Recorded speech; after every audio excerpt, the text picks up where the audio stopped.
La culture de Noël, c'est aussi la solidarité. Avec la vague de froid, une partie des migrants en désespérance à Calais a pu être logée. Il en reste encore au moins 1600 dehors. Faut-il, selon vous, augmenter les capacités pour les protéger du froid ? Enfin, je veux dire, excusez-moi, mais des gens qui souffrent du froid dans la rue, il y en a beaucoup. Voilà.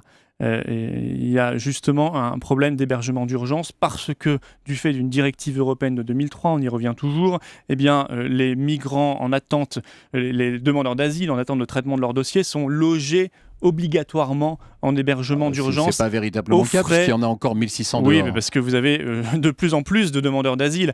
Et aujourd'hui se pose, notamment pour les SDF, auxquels on ne pense pas beaucoup, eh bien, ce problème de l'hébergement. Or, des gens qui dorment dans la rue en France, il y en a beaucoup et pas simplement des migrants. Ça veut dire quoi ? Ça veut dire qu'il faut une priorité nationale pour les SDF et laisser les migrants dehors ? Non, mais ça dehors ? veut dire qu'il faut mettre fin justement à ces incitations à l'immigration clandestine. Parce que plus on crée d'incitations à l'immigration clandestine, notamment l'hébergement d'urgence gratuit, l'hébergement aux frais de l'État, eh bien, plus vous faites un appel d'air, plus vous appelez de nouveaux demandeurs d'asile et de nouveaux migrants à rejoindre la France, et donc plus vous créez eh bien, des drames humains, humanitaires et sociaux. Je pense que ceux qui n'ont pas compris ce cercle vicieux sont dans une démarche assez naïve ou assez hypocrite en réalité. Quand j'entends Mme Hidalgo dire qu'il faut régulariser 500 clandestins parce qu'il n'y a pas assez de place dans l'hébergement d'urgence, déjà, pense-t-elle que c'est en les régularisant qu'elle va les sortir de la précarité ? C'est d'abord faux.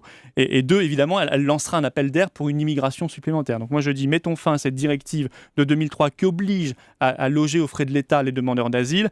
Ayons une politique du logement pour nos SDF auxquels on ne pense pas beaucoup, et notamment quand il fait froid. Et moi, je vois ceux qui s'indignent. Vous savez, l'histoire des bancs à Angoulême. J'ai vu une classe politique qui s'indignait de ces bancs. Oui, effectivement, c'est très choquant. Sauf que les mêmes qui s'indignent sont les meilleurs soutiens d'une politique économique et d'une politique européenne qui crée de plus en plus de précarité, de plus en plus de mal logés, de plus en plus de sans-logis, parce que c'est une politique effroyable avec les petits et au bénéfice des plus grands.